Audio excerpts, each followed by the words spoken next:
Hola, muy buenas tardes. Soy el doctor Manuel Hernández Guerra del Hospital Universitario de Canarias y quiero darles la bienvenida a este tercer webinar de registro de la enfermedad de Wilson.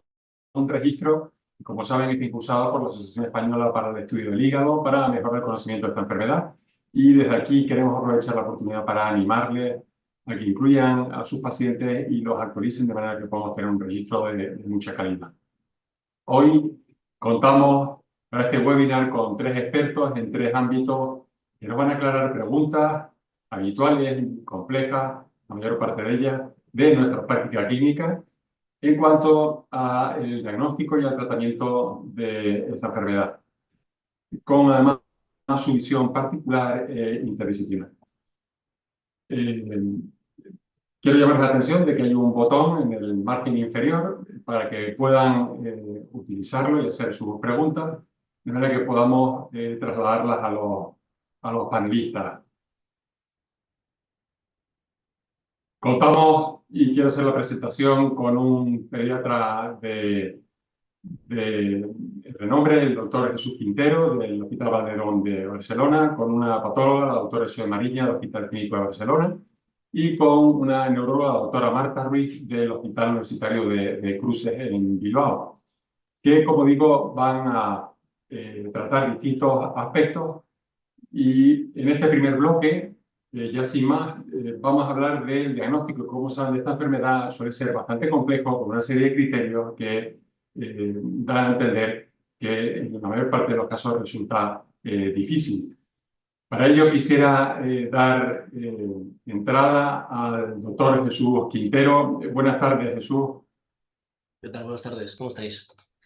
Pues bien, como decía Manuel, yo soy el doctor Quintero, soy responsable de la de patología y trasplante hepático pediátrico de la Valderón en Barcelona, y lo que voy a intentar hoy es no explicaros la enfermedad de Wilson, que ya la conocéis perfectamente, sino centrarme sobre todo en aquellos aspectos que son dentro de la circunscrito en las preguntas que hemos hecho, pero del ámbito pediátrico, ¿no? La primera pregunta que pues, se realizó en el grupo pues, con Zoe, con Marta y con Manuel era cómo realizar el screening familiar después de diagnosticar a un niño de enfermedad de Wilson. Bien, está clarísimo que todas las guías recomiendan, tanto las guías americanas, europeas, las pediátricas, que hay que hacer este screening, que hay que hacer este screening en familiares de primer grado, y recomiendan básicamente hacer screening con las mutaciones genéticas. Eso está muy bien, especialmente cuando tenemos un paciente bien diagnosticado con dos mutaciones causantes de la enfermedad, porque lo que vamos a hacer es ir a buscar en estos familiares de primer grado estas dos mutaciones. No hay que hacer el estudio completo del gen, sino ir directamente a buscar estas dos mutaciones. Pero ¿qué sucede cuando tenemos un paciente que tiene una mutación claramente patogénica y otra que es potencialmente patogénica? Ahí no solamente tenemos que buscar mutaciones genéticas, sino también puede jugar un papel importante la exploración física, la ceruloplasmina, las pruebas de función hepática, porque eso nos ayudará no solamente a poder definir la patogenicidad de esa mutación, es decir, si tenemos otro familiar que tiene también esa variante de significado incierto, pero también tiene alteraciones de función hepática, seguramente esta variante que hemos tratado de significado incierto pasará a ser potencialmente patogénica. Así que nos ayudará, por un lado, a diagnosticar mejor a ese paciente caso índice, y por otro lado, pues hacer correctamente el estudio de los familiares, ¿vale? Bien, y hemos dicho que tenemos que hacer estudios familiares de primer grado, del caso índice. Por tanto, está clarísimo que hay que hacer hermanos, por supuesto. El 25% de los hermanos del caso índice pueden tener también la enfermedad. Y ahí es cuando entran más dudas. ¿Hay que hacer a los padres o no hay que hacerlos? Bueno, habitualmente se recomienda hacerlos, hacer también el estudio genético en los padres. Básicamente porque eso es muy raro tener padres que estén afectos de la enfermedad, habitualmente son portadores heterocigotos, pero también nos ayudará a diferenciar si el paciente que tiene dos mutaciones están en cis, es decir, que están en un mismo alelo, o en trans, que quiere decir que están en dos alelos. Lo habitual es que tengamos las dos mutaciones en trans, por tanto, una venga del alelo paterno y otra del alelo materno. Y aún es un poquito más controvertido hacer el estudio familiar, el estudio de mutaciones en la familia, en la descendencia de los pacientes. Es muy poco frecuente, sabéis que alrededor de 1 de cada 100 personas son portadores de la enfermedad, por tanto, se considera que la posibilidad de que un descendiente de un paciente tenga también la enfermedad es de alrededor del 0,5%. A pesar de ello, como tiene una implicación muy importante en la aparición de enfermedad grave, pues se recomienda también hacer el estudio genético en descendencia del caso índice. Bien, ¿qué pasaría en el caso de tener un paciente, sea un caso índice o un portador de heterocigoto, que desee querer tener hijos, ¿no? Exprese deseos reproductivos? Lo aconsejable también es estudiar a la pareja de esa persona. Otra vez, sabemos que es muy poco probable que esta pareja sea portadora de heterocigota. Es 1 de cada 100. Pero como la implicación que hay es muy importante por la posibilidad de tener una enfermedad potencialmente grave, se recomienda también hacer estudios en las parejas.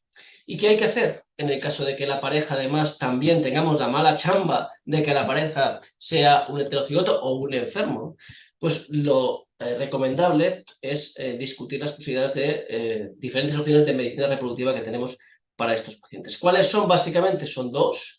Una es pues, hacer una donación de uno de los gametos, ya sea óvulo o espermatozoide, o hacer una selección de embriones. Una pregunta recurrente en la consulta es ¿y por qué no hacemos selección de gametos?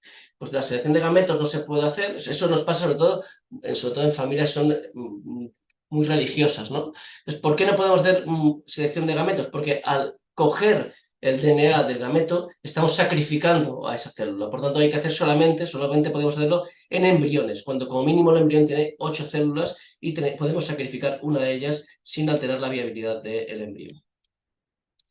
La segunda de las preguntas que se nos planteaban es ¿cuál es el valor de la ceruloplasmina y el cobre en orina de 24 horas en población pediátrica? Bien, el punto de corte sería muy similar a lo que pasaría en adultos, sabemos que en pacientes que están enfermos de enfermedad de Wilson, pues tienen menos de 20 miligramos por decilitro de ceruloplasmina en sangre. Y eso sabemos también, que no es que no tengamos una diferente producción de ceruloplasmina, síntesis de ceruloplasmina, sino que es porque se acorta la vida media porque es más inestable cuando no está unida con cobre. ¿Cuál es la particularidad en pediatría? Básicamente es que nosotros empezamos a comer cobre y por tanto los enfermos de Wilson empiezan a tener depósito de cobre cuando introducimos el veicos, cuando introducimos la alimentación complementaria, por tanto a partir de los 6 meses de vida. Antes de los 6 meses no hay o prácticamente no hay depósito de cobre. Y eso es importante también porque filogenéticamente nuestro cuerpo se ha acostumbrado a no tener que transportar tanto cobre y por tanto no sintetiza tanto cobre. Un paciente con menos de 1 año puede ser que tenga niveles por debajo de 20 miligramos por decilitro y que sean normales, porque no necesita más ceruloplasmina para transportar ese cobre. ¿Qué pasa en el cobre en orina? Pues algo muy similar, los puntos de corte también son similares, o los mismos, más no similares, exactamente iguales, ¿no? Menos de 40 microgramos en orina de 24 horas lo consideramos normal, por encima de 40 en orina de 24 horas, pues una sensibilidad alrededor del 80%, especificidad alrededor del 88%, y que cuando aumentamos este valor de punto de corte de 40 a 100 microgramos, pues aumenta la especificidad, perdiendo algo de sensibilidad, pero aumenta significativamente la especificidad. ¿Cuál es la especificidad en pediatría? ¿Cuál es el punto diferente en pediatría? Pues ya hemos estado diciendo, ¿no?, que hay pacientes, especialmente cuando son muy pequeños, asintomáticos y una enfermedad muy leve, que pueden tener valores de cobre en orina que están explicándolos, y cobre en orina los explica cuál es la cantidad de cobre libre en plasma que tenemos, porque sí que se puede eliminar por orina. Pues lo que nos está diciendo es que es posible que un paciente pequeño con poco apósito de cobre tenga poco cobre en orina y por tanto puede tener valores de cupruria que sean menores o alrededor de 40 en pacientes pequeñitos o sintomáticos y que estén enfermos, tengan la enfermedad de Wilson. ¿Y qué pasa con el test de provocación con la de penicillamina? Claro, lo que estamos haciendo ahí es simplemente dar 2 dosis de penicillamina separadas con 12 horas y recoger la orina 24 horas posteriormente. Y por tanto estamos intentando quitar y llevar a sangre periférica, así quelar el cobre que tenemos en los tejidos. Pero ¿qué pasa si un paciente es pequeño? Pequeño me refiero en edad, es joven, es muy joven, no tendrá un gran acúmulo de cobre en los tejidos y por tanto cuando demos la de penicillamina no subirá hasta los niveles que esperaríamos en una población adulta, ¿no? El punto de corte está en 1565 microgramos, ¿no? Pues no llegará a eso. ¿Qué pasa entonces? Y veis que la sensibilidad puede ser muy baja, tan baja como el 10-15%. ¿Qué pasaría si bajáramos este punto de corte? Que la sensibilidad puede aumentar hasta algunos papers hablan de sensibilidad del 80%, pero bajando espectacularmente la especificidad del test. Cuando se pone, habían algunos estudios que hablaban de 200 microgramos, pero entonces la especificidad era por debajo del 10%, que no es tolerable. Bien, ¿cuándo tendríamos que realizar una biopsia hepática o cuándo un estudio genético para diagnosticar un enfermo de enfermedad de Wilson? Bien, ambas tienen un papel, evidentemente. Sabéis que en pediatría también utilizamos el score de referencia, a pesar de que no está diseñada para la población pediátrica. Cuando la aplicamos tiene una sensibilidad y especificidad que puede estar superior o rondando el 90%. Sabéis que en este score, lo conocéis perfectamente, tiene un papel la biopsia, tiene un papel el estudio genético, pero ¿cuál es la particularidad de la pediatría? La histología es exactamente igual que la podéis encontrar en adultos, que es muy inespecífica, con más o menos fibrosis, más o menos esteatosis, más o menos inflamación. Nos da la puntuación en las tinciones de cobre, especialmente la rodamina, y también nos da puntuación el acúmulo, la cantidad de cobre en tejido hepático seco, ¿no? ¿Cuál es el problema? Lo que hablábamos antes, que en población pediátrica puede pasar que tengamos poco cobre en tejido hepático, porque no ha dado tiempo a que se haya posicionado, a que se haya acumulado ese cobre en el tejido. Y por tanto, pues es posible que esta biopsia no sea del todo diagnóstica. Y además no deja de ser un elemento, pues, digamos, que es, ponemos entre comillas, pero es agresivo, ¿no?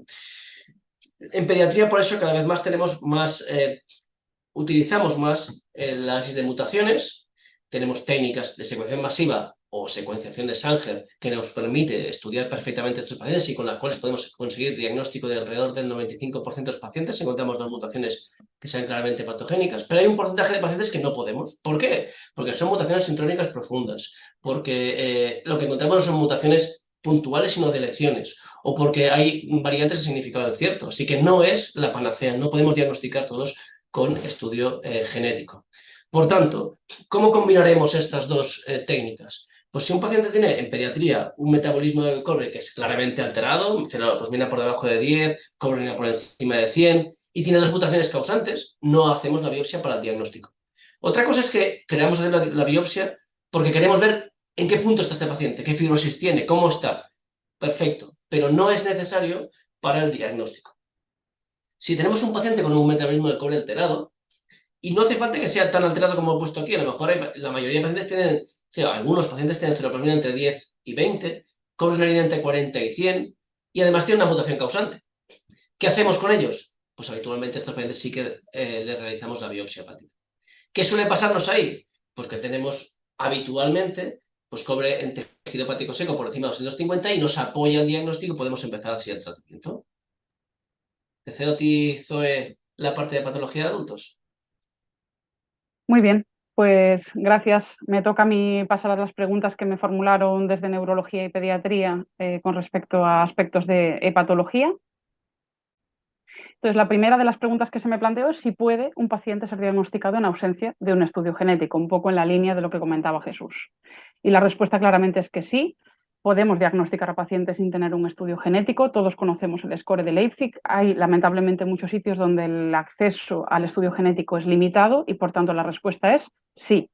Además, en los últimos años pues tenemos disponibles nuevos biomarcadores que probablemente cambiarán también los criterios diagnósticos en el futuro, como podría ser, por ejemplo, el uso del el cobre no unido a ceruloplasmina o el ratio del cobre intercambiable, aunque esto todavía no está validado de manera internacional. Dicho eso, y dicho que sí, se puede diagnosticar a los pacientes sin estudio genético, se recomienda disponer de estudio genético en todos los pacientes. Y esto, obviamente, tiene una serie de justificaciones. Primero, porque pueden existir falsos positivos en la escala de Leipzig, como todos sabéis. Por ejemplo, los portadores pueden tener más de 3 puntos y podrían ser caracterizados como Wilson sin ser enfermos de Wilson. También porque necesitaremos hacer un cribado familiar a familiares de primer grado. También porque cada vez estamos en una medicina más basada en la evidencia y por tanto tenemos que tener una confirmación diagnóstica, pero también pensando en el futuro, la posibilidad de entrar en ensayos clínicos, acceder a nuevos tratamientos, acceder a terapia génica, por ejemplo, y por supuesto pues ahondar en el conocimiento de la enfermedad de Wilson, tanto en nuestro medio como de las posibles asociaciones fenotipo-genotipo. La siguiente pregunta que se me trasladaba es qué hacemos con los pacientes que son portadores heterocigotos, es decir, a los que solo se les detecta una única mutación patogénica.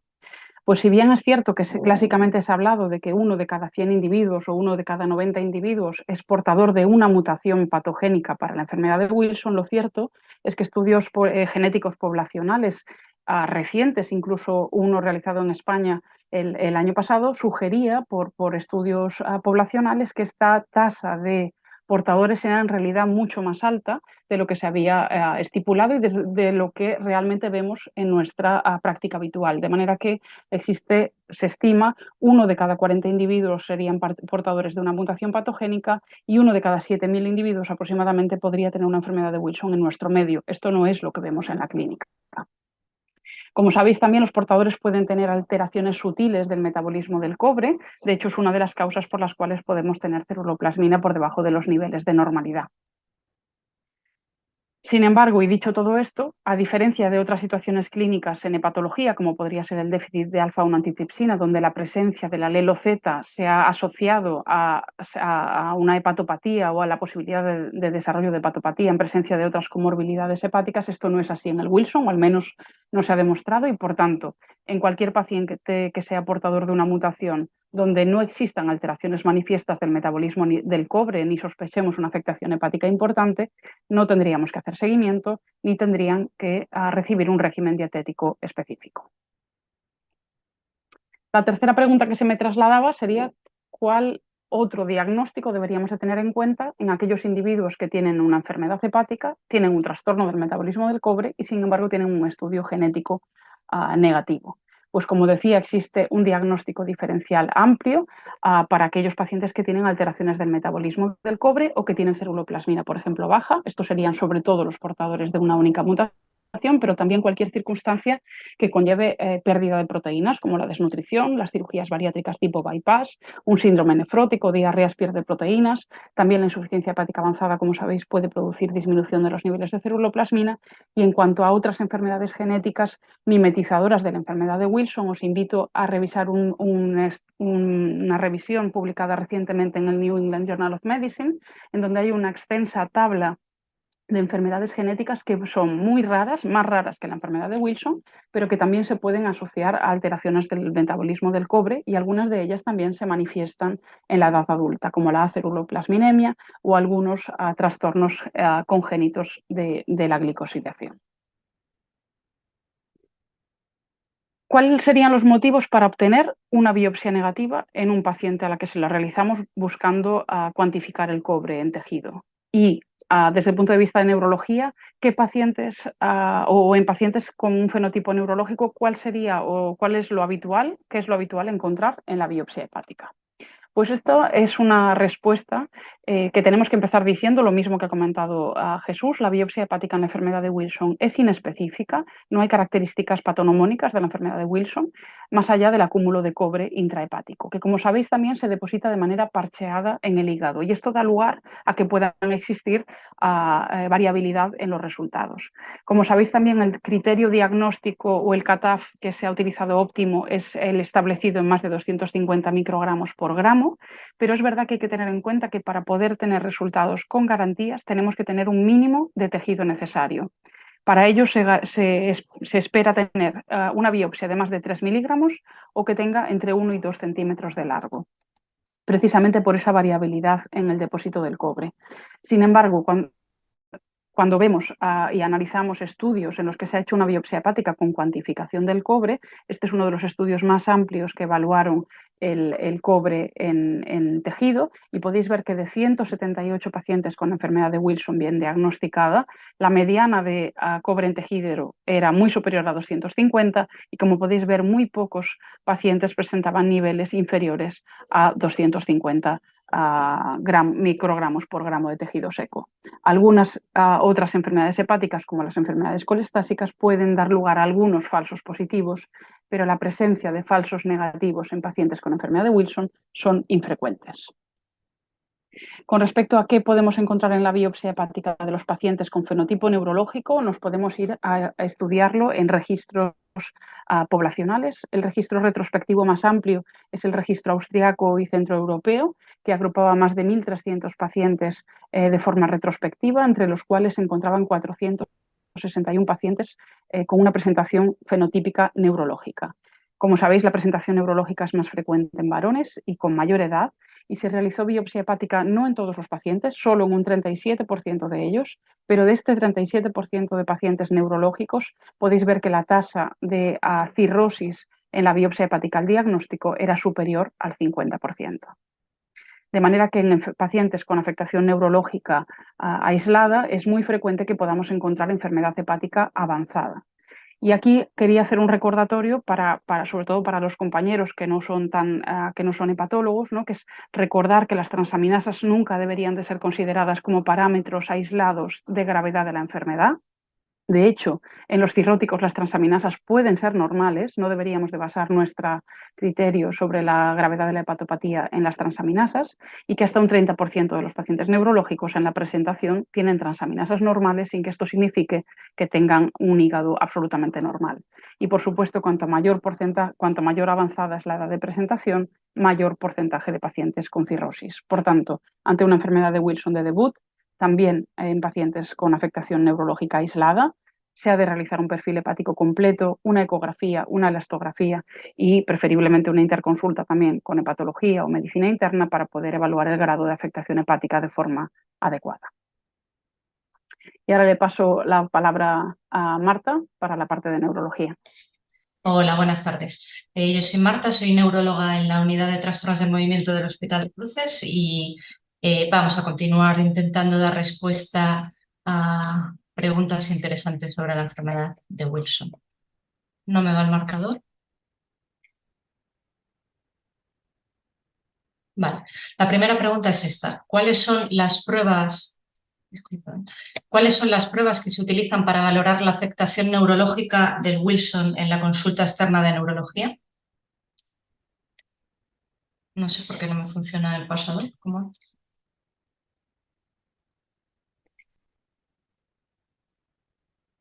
Vale, bueno, en la consulta de neurología nos podemos encontrar ante dos escenarios diferentes, ¿no? Un paciente con síntomas neurológicos que acude a nuestra consulta sin un diagnóstico de ninguna enfermedad neurológica, sin un diagnóstico de enfermedad de Wilson, o un paciente que ya ha sido diagnosticado por otros compañeros, generalmente patólogos, y que ya viene por un hallazgo de síntomas neurológicos en otra consulta. En cualquier caso, deberíamos de realizar una historia clínica muy detallada, intentando preguntar sobre todo por antecedentes personales, familiares, y hacer una exploración neurológica exhaustiva. He puesto aquí esta frase porque la enfermedad de Wilson es una enfermedad fenotípicamente muy heterogénea, de tal forma que no existe un fenotipo típico en esta enfermedad, ¿verdad? No hay dos pacientes con el mismo fenotipo, incluso se han descrito hermanos con diferentes fenotipos, sobre todo a nivel neurológico, incluso en monocigotos, ¿no? Lo que es importante es saber que la enfermedad neurológica es frecuente en la enfermedad de Wilson. En la literatura se ha publicado hasta en 68% de casos, y es importante reconocer qué síntomas neurológicos nos podemos encontrar ante un paciente con síntomas neurológicos joven, sobre todo en la consulta, ¿no? No hace mucho tiempo se hacía una clasificación en la enfermedad de Wilson. Ahora no se prefiere utilizar clasificaciones porque frecuentemente encontramos que es una mezcla heterogénea de todos estos síntomas, pero bueno, puede ayudar a pensar en un paciente de predominio, un síndrome rígido-acinético, un paciente más tremórico con temblor postural intencional asociado a ataxia disartria, es decir, un síndrome más cerebeloso, y un síndrome distónico generalizado. Es importante en todo caso una exploración para determinar todos estos síntomas, ¿no? La mayor parte de estos, como veis en esta serie que se ha publicado aquí, suelen tener en esta serie, por ejemplo, hasta un 69% tenían anillos de Kaiser-Fleischer positivos. La distonía, tanto en esta serie como en otras en la literatura, se ha descrito frecuentemente como como un síntoma más frecuente en la enfermedad de Wilson, a pesar de ser el temblor el que con más frecuencia se produce como síntoma inicial de la enfermedad. Y otros menos frecuentes serían la corea y la ataxia cerebelosa. Bueno, en caso de un paciente de tener nosotros que hacer el diagnóstico de enfermedad de Wilson, ya se ha comentado por mis compañeros estos criterios diagnósticos del EICPIC que llevan desde el 2001 y que probablemente estoy segura de que en un futuro muy reciente sufrirán cambios con todos los avances tanto a nivel bioquímico como a nivel de neuroimagen, pero es lo que tenemos. En general, en todo paciente que viene con una sospecha o con un síntoma o con síntomas neurológicos a la consulta, hacemos un perfil analítico con una bioquímica en la que se incluye perfil hepático y un perfil de cobre. También se hace una exploración oftalmológica para buscar los anillos de Kissel-Fleischer, y si la sospecha es alta o si ya se ve una alteración del cobre en la resonancia, pues optamos por un estudio genético. Y después, en pacientes ya diagnosticados, aparte de todos estos estudios analíticos, pues hacemos y pasamos una serie de escalas. Las más frecuentes he puesto aquí, que es la UWDRS y la Global, pues que nos ayudan un poco a tener una imagen global de cómo está, de la severidad de los síntomas del paciente y de cómo va evolucionando en el seguimiento a largo plazo en la consulta. Os pongo aquí una resonancia de un paciente con enfermedad de Wilson, que es una técnica de neuroimagen que utilizamos con bastante frecuencia. Introduzco aquí el concepto de la resonancia y posteriormente, a lo largo de la discusión, la iré comentando mucho más. La siguiente pregunta sería, ¿deben todos los pacientes con Wilson ser visitados por el neurólogo o el psiquiatra? ¿Y qué es esperable desde el punto de vista neurológico de estos pacientes? ¿Cuál es la historia natural en la evolución de estos pacientes? Bueno, yo creo que en la práctica clínica no es necesario que todo paciente con enfermedad de Wilson sea valorado por un neurólogo o por un psiquiatra. Las indicaciones de las últimas guías hepatólogas que se del Hepatology, que se publicaron en el 2022, recomiendan que todo paciente con síntomas neurológicos detectados en la consulta de cualquier especialista deben de ser derivados a un neurólogo o un especialista en trastornos del movimiento para hacer un examen neurológico completo. Ahí sí, cuando tienen síntomas neurológicos, aunque sean leves, deben de ser derivados al neurólogo. Si están asintomáticos, no creo que fuese necesario. Y la historia natural de la enfermedad es la siguiente. En general, todos los pacientes, ¿qué podemos esperar? Pues la media de inicio de los síntomas suele estar entre 15 y 21 años, aunque es infrecuente, no hay que descartarla porque en algún caso se ha publicado en la literatura en mayores de 55 años, suele ser un fenotipo heterogéneo, como hemos dicho previamente, no hay un enfermo con Wilson igual a otro, aunque sean hermanos. Tiene un curso progresivo, aunque se han descrito empeoramientos súbitos, no solo en el contexto del tratamiento anticobre, sino también como forma de la evolución normal de la enfermedad. Puede haber fluctuaciones frecuentes dentro del mismo día y de un día para otro, son normales las fluctuaciones, y dentro de los fenotipos, aquellos que tienen más temblor suelen tener un curso más lento que el fenotipo distónico, de tal forma que el inicio en pacientes jóvenes suelen tener más corea y más distonía, mientras que los que empiezan a una edad más adulta suelen tener un fenotipo más tremórico. Antes de que se utilizasen tratamientos anticobre, la supervivencia de estos pacientes era mucho más baja de la actual. Sobrevivían entre una media de 2 y 5 años. Y los pacientes con fenotipo neurológico progresaban de tal forma que acababan con un estado cinético y distónico severo, con un mutismo del que no se podían recuperar. ¿Vale? Aquí veis otra vez un esquema con los síntomas neurológicos más frecuentes. Como veis, los síntomas principales suelen ser trastornos del movimiento, ya hemos comentado previamente. La siguiente pregunta sería, en pacientes con afectación neurológica, ¿cada cuánto y cómo deben de repetirse las exploraciones neurológicas? Esto yo creo que sería igual para todo tipo de enfermedades neurológicas y sobre todo en las neurodegenerativas. Depende un poco el seguimiento y la frecuencia de las consultas, la marca, pues las características del paciente, ¿no? No es lo mismo ver un paciente en fase inicial de tratamiento, un paciente que ha tenido recientemente un empeoramiento paradójico tras el inicio de un quelante o que haya tenido un efecto adverso. En general, estos pacientes, sobre todo al inicio del tratamiento, nos gusta monitorizarlos más, incluso a veces ingresamos para hacerles el inicio del tratamiento y monitorizar el posible empeoramiento paradójico del que hablaremos un poco más adelante. Sin embargo, cuando el paciente está estable y ya podemos pasar a una fase de mantenimiento en el tratamiento crónico, pues un mínimo de 2 veces al año para repetirle todas las pruebas de monitorización, de adherencia y falta de efectos adversos al tratamiento, yo creo que valdría. ¿Qué hacemos para esta monitorización en la consulta? Pues como hemos dicho previamente, primero una anamnesis guiada por aparatos, una exploración neurológica exhaustiva. Pongo aquí más o menos exploración oftalmológica para ver si hay anillos de Kissel-Fleischer. Esto sobre todo sería útil en aquellos pacientes con síntomas neurológicos que al inicio no tenían anillo y en el seguimiento o en la monitorización vemos que aparecen estos anillos, ¿no? Esto sería un síntoma de que hay mala adherencia o de que la enfermedad neurológica está progresando, ¿no? Aquí pongo en cursiva porque esto es una recomendación que dan las últimas guías del Hepatology del 2022, que dicen que la resonancia craneal no es útil para determinar el pronóstico ni para monitorizar la progresión.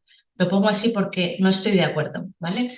Sobre todo en los últimos 2 años se han ido publicando en la literatura una serie de artículos donde se describen determinados cambios en resonancia que se asocian no solo al empeoramiento clínico, sino que puede ser utilizado como un marcador de progresión a largo plazo. Es decir, pueden utilizarse como marcador de severidad, marcador pronóstico y marcador de seguimiento o monitorización con el tratamiento. Este es uno de los artículos, pero hay muchos otros, como iremos viendo a lo largo de las siguientes diapositivas. En pacientes con fenotipo hepático, ahora nos vamos a meter un poco más en la resonancia. En pacientes con fenotipo hepático aparentemente puro, ¿debemos hacer igualmente una valoración neurológica y una resonancia? Mi respuesta es sí, ¿vale? Yo creo que todos los pacientes, cuando los vemos en consulta, sea un neurólogo, sea un hepatólogo, sea un hematólogo, sea cualquier médico, debería de hacer una análisis dirigida a síntomas neuropsiquiátricos. Si se detecta cualquier mínimo síntoma de que esto pueda estar pasando, derivar al neurólogo. Y además todos los pacientes creo que deberían de tener una resonancia craneal basal al diagnóstico. ¿Por qué esto? Yo creo que la resonancia, aparte de ser el método de neuroimagen más sensible para el diagnóstico de Neuro-Wilson, cada vez con más frecuencia estamos viendo, cada vez con más sensibilidad, se está viendo que puede ser útil no solo para este diagnóstico, sino también, como hemos visto, para la monitorización, para ver un poco el pronóstico, predicción del pronóstico de estos pacientes. Ya sabemos que más del 90%, prácticamente todos los pacientes con Neuro-Wilson tienen una resonancia patológica, pero además el 40 al 70% de los Wilson hepáticos tienen anormalidades en la resonancia craneal, cosa que lo veo muy importante. De hecho, una de las revistas más importantes que a nivel internacional en trastornos del movimiento, que es la Movement Disorders, publicó esta escala semicuantitativa para valorar un poco la severidad de la enfermedad en función de hallazgos en resonancia. Como veis, valora por un lado los hallazgos agudos en resonancia, crónicos y además la atrofia tanto cortical como a nivel del tronco del encéfalo. ¿Cuáles son los hallazgos más frecuentes en resonancia de la enfermedad de Wilson? Bueno, no solo lo que ya conocemos todo de la cara del panda en el mesencéfalo, hay hallazgos mucho más frecuentes que debemos de buscar y que con frecuencia se ven en la enfermedad. ¿Vale? Por un lado tenemos las hiperintensidades que se ven habitualmente de forma simétrica, tanto en un T2 como en FLAIR, y que suelen ser más frecuentes en ganglios de la base, pero también en sustancia blanca del tronco del encéfalo. Aparte también vemos signos de atrofia difusa, hipointensidades, estas señales que son como más hipointensas en T2 y que sugieren, además de depósito de cobre, depósito de otros materiales, como puede ser frecuentemente el hierro. Los primeros son cambios que pueden ser reversibles con el tratamiento y son importantes de identificar para intentar tratar. Este debe ser la diana que nos haga pensar en, uy, este paciente puede deteriorarse y presentar síntomas neurológicos, ¿vale? Por lo tanto, creo que es importante. La atrofia, en cambio, y las hipointensidades por depósito de hierro, incluso hay veces que se ven cavitaciones, necrosis, y así no son reversibles, ¿vale? Además, el Wilson hepático sabemos que lo típico es aquellos pacientes con un fenotipo hepático aislado que tienen un tratamiento con buena adherencia de forma crónica y con buena respuesta, la resonancia suele ser normal, pero ya hemos visto que hay un subgrupo de pacientes de Wilson hepático que pueden tener hallazgos en la resonancia. Entonces, hay pacientes con alteración en la neuroimagen, pero sin afectación clínica. Creo que ya hemos resuelto un poco estas preguntas, pero vamos a hablar un poco más de esto. ¿Hay que ser más agresivos en estos casos en cuanto al tratamiento? En nuestra serie en general no hemos encontrado ningún paciente, todos ellos tienen una resonancia basal, pero todos los que tienen una resonancia alterada son los que tienen fenotipo neurológico. Aquellos que tienen un fenotipo hepático aislado, la resonancia es normal en nuestra serie. Pero como habéis visto en la literatura, he publicado hasta un 40 o un 70% de fenotipo hepático puro con alteraciones en la resonancia. Y hay que monitorizar más de cerca, sí. Yo creo que estos pacientes sin síntomas neurológicos, pero con alteración en resonancia, hay que monitorizar y ser más agresivos en el tratamiento porque estas lesiones son las que son potencialmente reversibles y podemos de alguna manera frenar o cambiar el pronóstico de estos pacientes. Muy bien, pues muchas gracias, Marta, muchas gracias, Jesús y Zoe. Tenemos algunos minutos, no hay aún preguntas, pero ya para concluir este bloque, haría como resumen que parece que es el diagnóstico muy parecido, pero que quizás los pediatras se interesen más por el consejo genético, por la determinación de mutaciones, de tratarse también de una población joven, muchas veces sin síntomas. La pregunta que te quería hacer, Jesús, en torno a esto es si cabe papel para el cobre en orina y si en cualquier caso evita test genético en esta población que tratar. Y para Zoe también en relación con esto, y es verdad que la utilización del test genético, porque son más sintomáticos, es quizás menos necesaria. ¿Qué herramientas se te ocurren, aparte de las que ya has expuesto, para presionar en el sentido de que el test genético sea una herramienta más fácil y de un acceso libre? Gracias.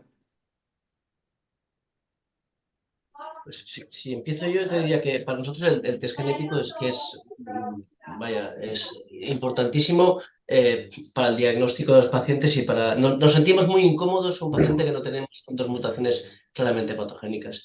El cobre en orina es lo que teníamos para monitorizar a estos pacientes y la verdad es que siempre me ha parecido un método bastante, no sé si seré suave, cochambroso, ¿vale? Porque en realidad cuando un paciente te viene y se ha tomado la de pericinamina durante 2 días, te sale con una orina elevadísimo. Y dices, oh, este tío va perfecto, ¿no? Y en realidad no es así, ¿no?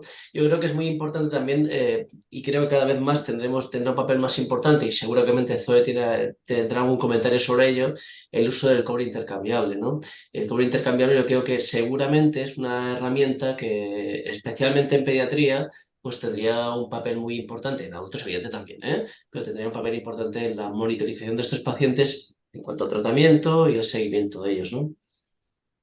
Muy bien, gracias, Jesús. Zoe. Sí, yo con respecto a la pregunta que hacías de la genética, ¿cómo podemos, ¿no? Aumentar la disponibilidad de la genética? Yo creo que hoy en día está claramente justificado hacer un estudio genético en pacientes con alteraciones del cobre. Esto está en todas las guías internacionales. Y si en nuestro centro no se tiene disponibilidad para poder hacer el estudio genético, siempre se puede derivar a centros pues de nuestra comunidad que puedan tener acceso a este estudio genético. Si tenemos en cuenta la baja prevalencia de la enfermedad, realmente el número de estudios genéticos que se van a tener que hacer no es tan elevado, y si podemos además filtrar por algún otro biomarcador, como comentaba Jesús, ¿no? La posibilidad de tener algún otro biomarcador más barato, más económico, que nos identifique y seleccione a estos pacientes, como podría ser el uso del cobre intercambiable, pues realmente el porcentaje de pacientes y el porcentaje de análisis que se van a tener que hacer probablemente no sea tan alto. Tenemos que luchar por poder hacer estudios genéticos a todos nuestros pacientes con enfermedad de Wilson. Y en relación con esto, un oyente nos hace el comentario de si realmente no tanto se tendría que tener en cuenta la mutación, sino también la penetrancia del gen. ¿Crees que en un futuro habría que modificarlo, que con estas herramientas nuevas del cobre intercambiable se le deba dar más o menos importancia a esto?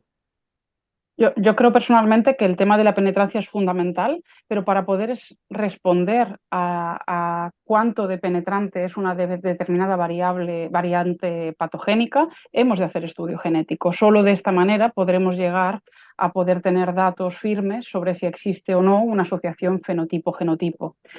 Por tanto, el tema de la penetrancia es evidente que existe en la enfermedad de Wilson. Hay pacientes con la misma carga genética que, sin embargo, tienen fenotipos muy diferentes, como también comentaba Marta, y por tanto, para poder plantear si un paciente tiene más o menos penetrancia, que esto lo veremos por su fenotipo clínico, tendríamos que tener previamente un estudio genético. Esto todavía apoya más la necesidad de hacer estudios genéticos.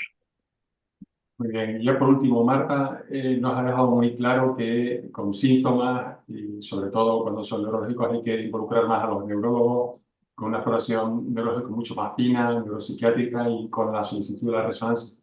La pregunta es si le das la misma importancia a estas escalas que has mencionado que a la resonancia y si particularmente las escalas las ves de una gran utilidad en el seguimiento.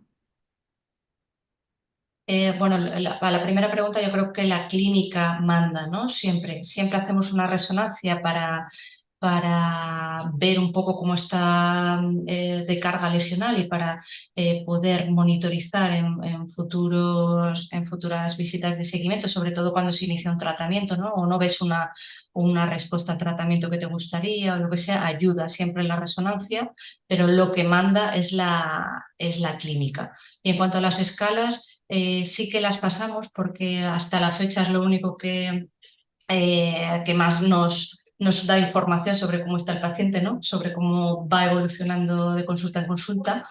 Son un poco tediosas de pasar, pero en determinados pacientes, como tampoco es muy grande el volumen de pacientes con Wilson, en general todos tienen escalas pasadas en las visitas de seguimiento. Sí.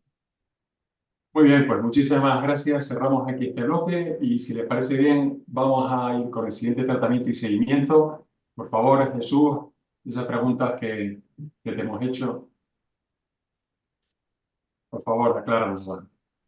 Vamos, a ver si soy capaz de aclararlas. Vamos allá. Bien, la primera pregunta es ¿cuál es, Salvador, la aplicabilidad real de la dieta sin cobre? Y que si realmente porque claro, hay que hacer dieta sin cobre, pero ¿reciben las familias un apoyo, alguna orientación de cómo hacer esta dieta sin cobre o baja en cobre? Bien, cuando vemos si realmente se hace esta dieta sin cobre, o no si la hacen, sino si la prescribimos nosotros. Hace relativamente, ya hace unos años, en 2016 hicimos un survey desde la Sociedad Europea de Gastroenterología y Patología y Educación Pediátrica a diferentes centros, tanto americanos como europeos. Y veíamos que cada uno hacía lo que le daba la gana. Había unos que decían que no tenía que hacer dieta. En Europa éramos mucho más laxos. Un tercio casi decía que no había que hacer dieta, otros que sí, que dieta, pero solo un año, otros que un poco de dieta, pero tampoco mucho, y otros que nada, Entonces, cada uno hacía lo que quería. En Estados Unidos es verdad que eran más estrictos y prácticamente todos recomendaban la dieta, algunos de manera indefinida y otros lo hacían durante el primer año. Bien, ¿y qué sabemos de esta dieta? ¿Para qué sirve? Si realmente estamos indicando algo, ¿tenemos alguna evidencia de que esta dieta sirve para algo? Porque le estamos pidiendo a nuestro paciente un esfuerzo muy importante, que es cambiar sus hábitos cotidianos. Es casi más importante eso que tomar, ¿no? Que el esfuerzo más importante es casi ese, más que tomarse la medicación. Entonces, bien, lo que tenemos claro es, uno, hacer la restricción de cobre cuando tenemos un paciente que tenemos por screening, ¿no? Que hemos diagnosticado a través de un screening familiar, no va a conseguir que ese paciente no desarrolle la enfermedad. Es decir, que tendremos que tratarlo igualmente si queremos evitar que progrese la enfermedad. Dos, no hay evidencia de que haciendo la dieta vaya a mejorar el outcome, la evolución del paciente, si utilizamos quelantes, ¿vale? El tratamiento. Entonces, teniendo en cuenta esto, y eso es una recomendación que sale en todas las guías, lo habitual que se recomienda es utilizar esta dieta con baja en cobre hasta que haya una revisión clínica y analítica y como mínimo un año, y a partir de ahí pues se puede decidir consensuadamente entre paciente y el clínico si se sigue con esta dieta o si se para esta dieta, dependiendo de cuál es el respuesta al tratamiento, la adherencia que tiene el paciente o el impacto en la calidad de vida. Pero parece recomendable que durante el primer año como mínimo o hasta que no haya remisión clínica analítica se intente bajar este acúmulo de cobre o esta cantidad de cobre que ingiere el paciente. ¿Cómo hacemos para recomendarles? Porque, claro, decirle, tiene que estar haciendo una dieta baja en cobre y no tiene que comer gambas, ni chocolate, ni nueces. Pues, hombre, eso está muy bien, pero que hay que darle un apoyo a esa familia. Ya en la asociación de pacientes ya se dispone de un tríptico donde pues, se pueden catalogar los alimentos en pues, verdes, amarillos, naranjas o rojos, dependiendo si el paciente pues, está permitido el alimento con moderación o excepcionalmente o no se aconseja, pero claro, esto es una recomendación que está muy bien como base, pero nuestra realidad ¿cuál es? Que tenemos pacientes de Pakistán, del norte de África, las catalanas de Girona totalmente, etc. Entonces, cada uno tiene su hábito dietético diferente. Por tanto, esto que estaría muy bien, cuando lo queremos llevar a la práctica clínica, es complicado llevar a cabo. Por tanto, no solamente tenemos que dar estos trípticos, sino nosotros en concreto tenemos la suerte que tenemos una enfermera de práctica avanzada que asesora a las familias en cuanto a cómo tiene que aplicar estas recomendaciones según su dieta en particular. Y además eso lo hace apoyado con el servicio de soporte nutricional del hospital. ¿Cuál es la primera línea de tratamiento en el paciente pediátrico? Pues depende. Dependerá de muchas cosas. Entiendo que igual que en los adultos, ¿no? Depende básicamente de cuál es la sintomatología del paciente y la gravedad de la afectación de los órganos. Básicamente nos encontramos con 2-3 escenarios. El primero es aquel paciente que tiene clínica, ya sea clínica hepática, básicamente es clínica hepática. Y cuando digo clínica, esto es sintomático, es un problema de wording que está en todos los papers y que la verdad es que es muy incómodo, pero porque significa muchas cosas diferentes, esto es sintomático o no sintomático. Hay unos que dicen que tienen alteraciones analíticas y lo incluyen dentro del sintomático, hay otros que solamente hablan de síntomas reales hepáticos, bueno.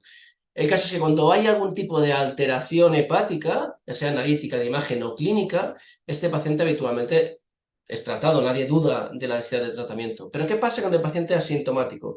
Que hemos diagnosticado a raíz del cribado familiar. Y ahí vamos otra vez, ¿no? Otra vez en la penetrancia. ¿Todos los pacientes con cribado hay que tratar? Bueno, a día de hoy, con lo que sabemos, sí, pero es posible que si tenemos alguna manera de valorar el metabolismo del cobre de manera más precisa, es posible que podamos esperar o que podamos monitorizar mejor estos pacientes, ¿no? ¿Y qué pasa especialmente en pacientes que son muy jóvenes? Pacientes menos de 3 años, que le hemos diagnosticado por un screening familiar, porque su hermano es afecto y él también. ¿Hay que empezar el tratamiento ya, desde el momento del diagnóstico? Pues depende. Si el paciente tiene menos de 6 meses, aunque tenga 2 mutaciones genéticas, hemos dicho que este paciente no había hecho oposición de cobre, por tanto no tiene sentido que en pacientes menores de 6 meses empecemos el tratamiento. Entre los 6 meses y los 3 años podíamos valorar la necesidad de tratamiento, pues dependiendo de estos, pues el metabolismo del cobre del paciente, de las alteraciones analíticas que van presentando, etc. Hay pacientes menores de 3 años que ya presentan clínica y analítica alterada. Es decir, que no es imposible tener pacientes menores de 3 años que tengan afectación analítica especialmente. Así que hay que monitorizarlos entre los 6 meses y los 3 años para valorar si empezamos tratamiento o no. ¿Y qué empezamos? Pues habitualmente se recomienda que en pacientes presintomáticos con analítica normal se empiece con sales de zinc. En España habitualmente utilizamos acetato de zinc. Hay otros países que no tienen acetato de zinc y no pueden utilizar. También se puede utilizar el acetato de zinc en pacientes que vamos a hacer el switch de penicillamina, así que ya están quelados y pasamos de penicillamina o de un quelante a tratamiento de mantenimiento con sales de zinc. Las dosis dependerán de la edad y del peso. Menores de 6 años, 25 miligramos cada 12 horas. A partir de los 6 años, si el paciente pesa menos de 57 kilos, 25 miligramos cada 8 horas. Si pesa más, 50 miligramos cada 8 horas. ¿Cuál es el problema? Que Wilcin, es el producto comercial que tenemos ahora para tratar a los pacientes con sales de zinc en España, que es acetato de zinc, tiene cápsulas de 25 miligramos y de 50 miligramos. Cápsulas. Eso quiere decir que, claro, si intentamos dar una cápsula a un niño de 5 años, pues no se la va a tragar. Es difícilmente que se la trague. Pero al ser cápsulas se pueden abrir y se pueden disolver en agua, se pueden disolver con agua y algún edulcorante para que se lo tome. Así que no debería ser un gran problema. Siempre que se mantengan las ayunas pertinentes, se podía dar disuelto en agua, se abrir la cápsula y dárselo con agua o con agua disolvente. Además, también existe la posibilidad de hacer una suspensión de acetato de zinc, que ya se ha estudiado la estabilidad farmacológica y es una suspensión de 10 miligramos por mililitro que podría hacer la farmacia del hospital y que tiene una estabilidad de 60 días en nevera. En pacientes con sintomatología, en pediatría, la gran mayoría de ellos son pacientes con sintomatología hepática, con alteraciones analíticas o síntomas que son hepáticos. En estos, los que se han demostrado mayor eficacia en tratamientos con la depenicillamina. ¿Cómo empezaríamos? Pues empezaríamos con dosis, como hacemos con los adultos, ¿no? Que empiezan un poquito dosis un poco más bajas y progresivamente van subiendo, ¿no? Para ver la tolerancia al tratamiento. Pues empezamos con 5 o 10 miligramos por kilo por día y vamos aumentando progresivamente hasta una dosis tope máxima de 20 miligramos por kilo por día en 2-3 dosis. El tratamiento, el fármaco comercial, el nombre comercial es el Cupripen, ya lo sabéis todos, que tienen comprimidos de 50 miligramos y cápsulas de 250 miligramos. Las cápsulas también se pueden abrir y a partir de ellas se puede hacer una suspensión de depenicillamina, que también se valora la estabilidad de ellas, y esta suspensión, con dependiendo de qué tipo de estabilizante se utiliza, pues tiene una estabilidad entre 60 y 90 días en nevera y son una suspensión de 50 miligramos por mililitro. También la tiene que hacer la farmacia hospitalaria. Y por último, la trientina. En este caso, la trientina solamente está aprobada su uso como en adultos cuando hay efectos secundarios, que es un tratamiento de segunda línea, y solamente aprobado para mayores de 5 años. Se podía hacer un uso excepcional en menores, off-label, en menores de 5 años también, pero eso ya sería súper raro, ¿no? Que tuviéramos un paciente que tuviéramos que tratar con afectación grave, que tenemos que tratar con depenicillamina y encima hiciera efectos secundarios. La dosis es de 10-15 miligramos por kilo por día, separadas en 2 tomas, y el nombre comercial del fármaco que se comercializa en España con precio de reembolso es Cuprior, que son comprimidos de 150 miligramos que están ranurados, se pueden partir, y en ese caso yo no he sabido encontrar, y he hablado con farmacia hospital, y tampoco hemos sabido encontrar ninguno de los dos, la posibilidad de hacer la suspensión a partir de los comprimidos de Cuprior. Lo que sí que se puede hacer es machacar el comprimido y darlo con agua. Sí que sería un problema menor, ¿vale? Aunque tiene una película, esta película no es una película gastroprotectora, sino es porque tiene mal gusto el fármaco y por tanto se puede romper y se puede machacar y administrar. Todos sabéis también que hasta no hace mucho, pues no teníamos Cuprior no teníamos acceso a Cuprior en España y se utilizaba una medicación extranjera que es Cufens. La dosis es diferente porque Cuprior es tetrahidrocloruro de trientina y Cufens es dihidroclorotrientina. Por tanto, la dosis es diferente, son 20 miligramos por kilo por día en 2 domas y los comprimidos son de 200 miligramos. ¿Es frecuente hacer el switch de quelante a zinc? ¿En qué momento y por qué lo hacemos? ¿Y se hace también en pacientes con enfermedad hepática avanzada?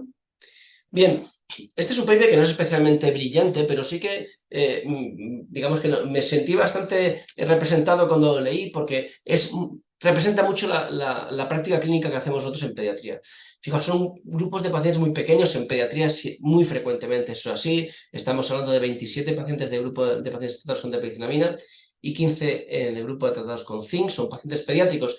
Los de depenicillamina la utilizaban en pacientes mayoritariamente sintomáticos, por lo tanto eran más mayores o eran mayores y tenían transaminasas más altas que aquellos que estaban en tratamiento con zinc, que eran más jóvenes y con transas más bajitas. ¿Y qué es lo que hacían? Y es una adaptación que he hecho yo del paper, pero fijaos, de 27 pacientes que estaban con depenicillamina y 15 con acetato, al cabo del año quedaban solamente 8 con depenicillamina y 32 con acetato de zinc. ¿Cómo lo hacían? Pues igual que hacemos nosotros, monitorizan transaminasas, cobre en orina, cobre en plasma. Nosotros ahora cada vez más incorporamos el cobre intercambiable para valorar la evolución de ese paciente. Y cuando vemos que nos estamos pasando de quelación, es decir, que las transas ya son normales, hemos conseguido normalizar el paciente, pero el cobre en orina empieza a bajar porque ya está bien quelado, y el cobre en plasma nos empieza a bajar y tenemos, no déficit de cobre, pero vemos que es ya más bajo que el que tenía basalmente, entonces cambiamos de depenicillamina a zinc. Pero cuidado, el switch no solamente se hace de depenicillamina a zinc, sino que prácticamente el 30% de pacientes que tenemos tratados con zinc, luego tenemos que pasarlos a depenicillamina. Es decir, que el cambio puede ir de un lado a otro, y el tratamiento del Wilson lo tenemos que entender como un tratamiento dinámico. No es que hayamos fallado al pasarlo a zinc, sino que, bueno, pues es la dinámica en este tratamiento. En este paper, que es un paper polaco, que sabéis que centraliza mucho sus pacientes en Warsaw, que tiene series súper largas de pacientes con enfermedad de Wilson, muy largas para ser unicéntricas, pues veis que los pacientes que se trataron con depenicillamina tenían más posibilidades de ser cambiados a otro fármaco que los pacientes que se trataron inicialmente con zinc. Y cuando valoraban el por qué se habían modificado el tratamiento, los pacientes que se habían inicialmente tratados con depenicillamina y se cambiaban lo hacían por efectos adversos. y los que se habían cambiado desde zinc lo hacían por falta de mejora. Es decir, que eso es lo que vemos en nuestra práctica clínica. Cambiamos muchos de ellos por los potenciales efectos adversos. No queremos que el paciente pediátrico al cabo de los años presente los efectos adversos de la penicillamina y por eso lo cambiamos, pero muchas veces de esos cambios tenemos que volver atrás porque el zinc no cumple con la expectativa de mejora clínica del paciente. Zoe, tu turno ahí de tratamiento. Entonces me paso ahora a leer las preguntas que se planteaban a hepatología. ¿No me pasa el puntero? A ver. Ahora. Entonces, una de las preguntas que se hacía era si es necesario realizar tratamiento en los pacientes asintomáticos. Y volvemos otra vez a este concepto que teníamos antes de los pacientes asintomáticos y el problema que tenemos para definirlos. Y en estas últimas guías americanas de este año pasado, de la parte más hepática, tiene este dibujo, esta gráfica que creo que es muy ilustrativa, donde muestra de forma muy evidente la historia natural de la enfermedad.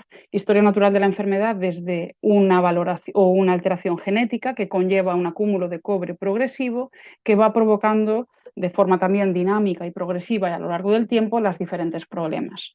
Pacientes presintomáticos o asintomáticos serían aquellos que se puedan estar diagnosticando en una fase en la que todavía no ha habido un acúmulo de cobre y por tanto todavía no tenemos inflamación hepática suficiente, o también en pacientes en los que no tienen síntomas. Síntomas porque las enfermedades hepáticas típicamente son oligosintomáticas y es muy importante también tenerlo en cuenta, característicamente asintomáticas u oligosintomáticas hasta que están en fases muy avanzadas.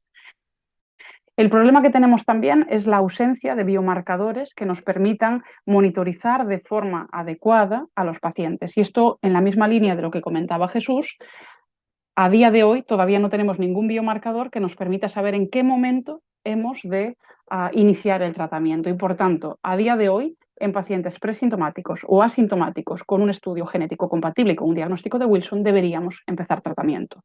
Y de nuevo, recordar que la dieta sin cobre nunca puede ser o constituir un único tratamiento en ausencia de otros fármacos. La decisión de un fármaco o de otro dependerá de nuevo de la gravedad de la enfermedad y el grado de afectación de los tejidos.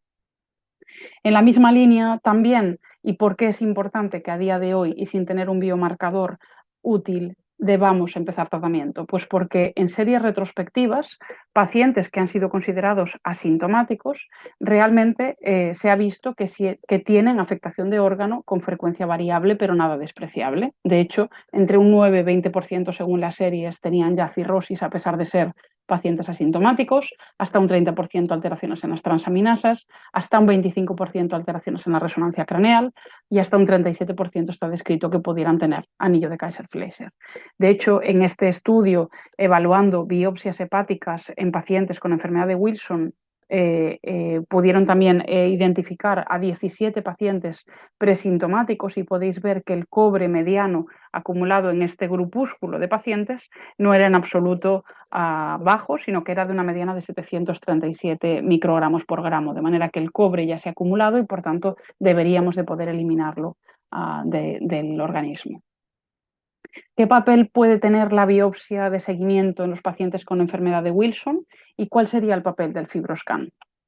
Vale, pues las biopsias hepáticas en el seguimiento de los pacientes no están recomendadas de forma protocolizada, porque estamos hablando diferente del diagnóstico. En el diagnóstico puede ser útil para el diagnóstico e incluso para el estadiaje de la enfermedad, pero en el seguimiento no están recomendadas. Hay pocos estudios que hayan hecho esta estrategia de biopsiar en el seguimiento.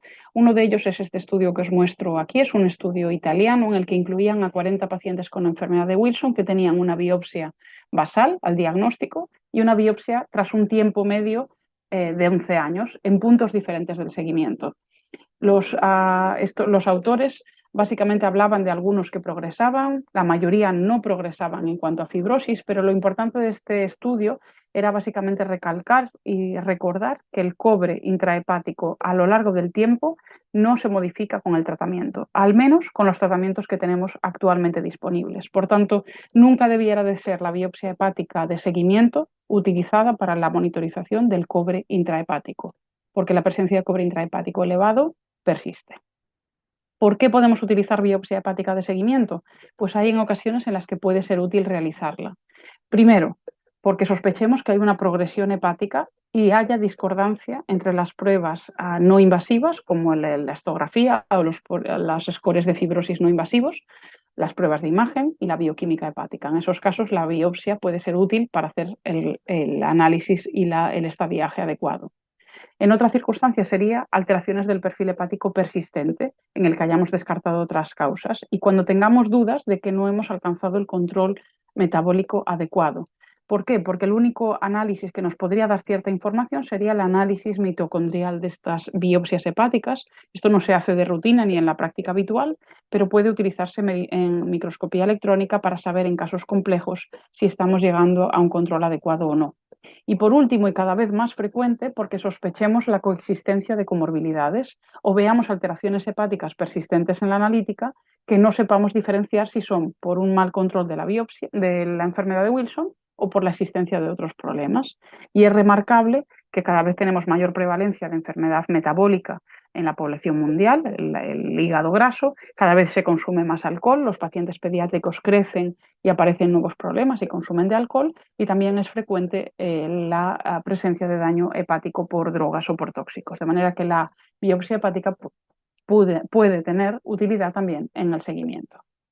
¿Qué utilidad puede tener la elastografía? La elastografía hepática es una prueba no invasiva de la fibrosis, es una prueba que permite evaluar la velocidad a la que se transmite una onda mecánica y que nos permite estratificar a los pacientes por grado de fibrosis. Hay poca información en la enfermedad de Wilson porque es una enfermedad rara, pero existe un estudio amplio que incluyó a 188 pacientes con enfermedad de Wilson, 44 de ellos con diagnóstico reciente, que serían los más interesantes, en los que inicialmente tenían un fibroscan basal de 8,8, donde se estableció un punto de corte para diferenciar de si tenían cirrosis o no de 9,9 kilopascales, por debajo del cual no tenían cirrosis, por encima del cual era altamente sugestivo de cirrosis, y en 27 de ellos tenían fibroscanes durante el seguimiento. Como podéis ver, a medida que pasa el tiempo, los fibroscanes van disminuyendo, a medida que va disminuyendo la inflamación y probablemente también la regresión de la fibrosis, y por tanto la utilización de la elastografía hepática es habitual y es muy importante para el seguimiento también individual, aunque los puntos de corte durante el seguimiento tienen una menor, son menos fiables para descartar o no la presencia de fibrosis. Hemos hablado ya del uso del cobre intercambiable como biomarcador nuevo.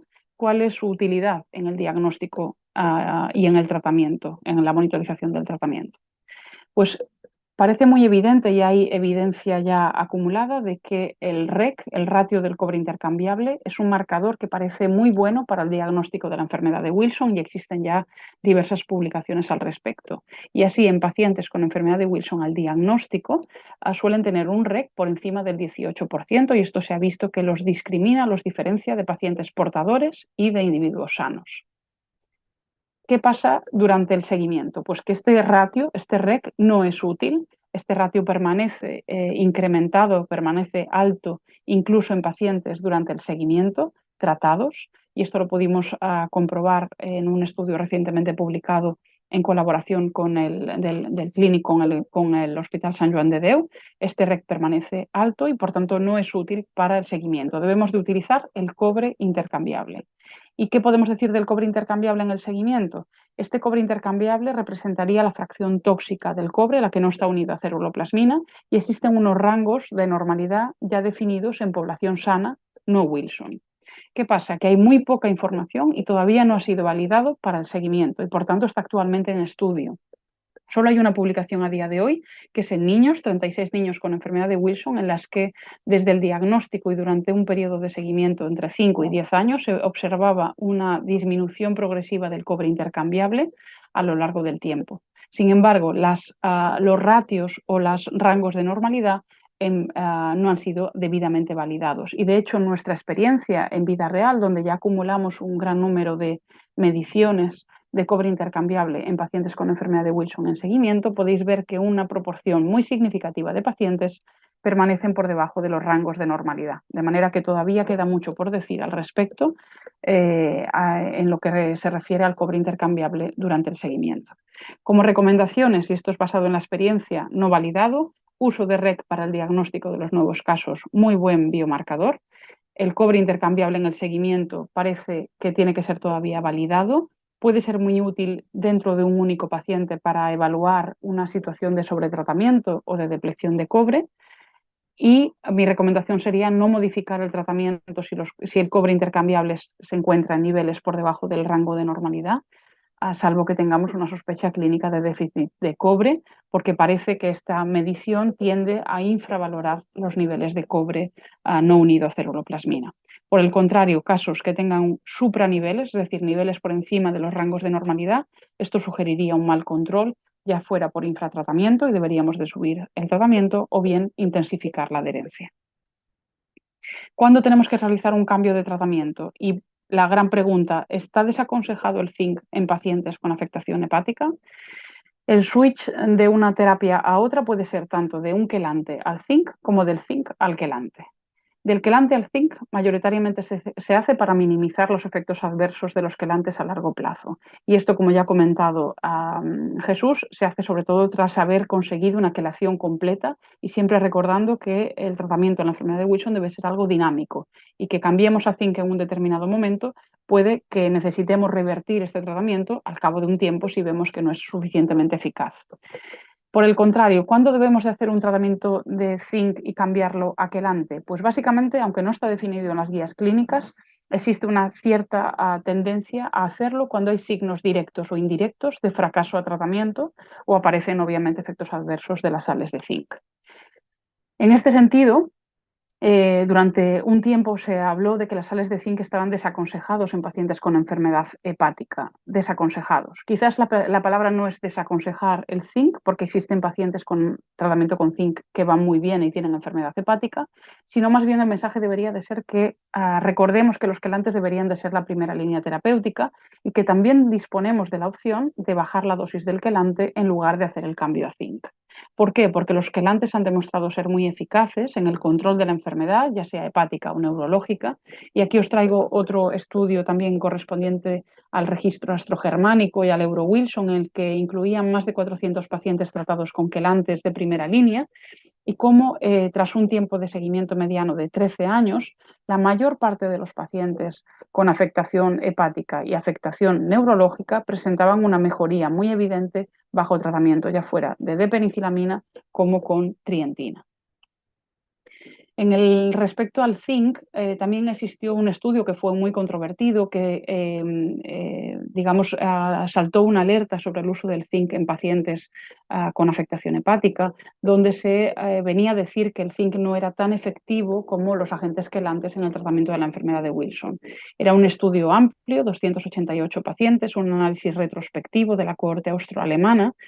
68% eran pacientes con fenotipo hepático a la forma de presentación y fijaos que solamente 23 de ellos presentaban tratamiento con zinc en primera instancia. Y durante un seguimiento mediano de 17 años, los autores sugirieron que aquellos pacientes que recibían tratamiento con zinc a lo largo del seguimiento presentaban una mayor tasa de discontinuación y mayor progresión de la enfermedad con un outcome combinado, que era la muerte o la necesidad de un trasplante.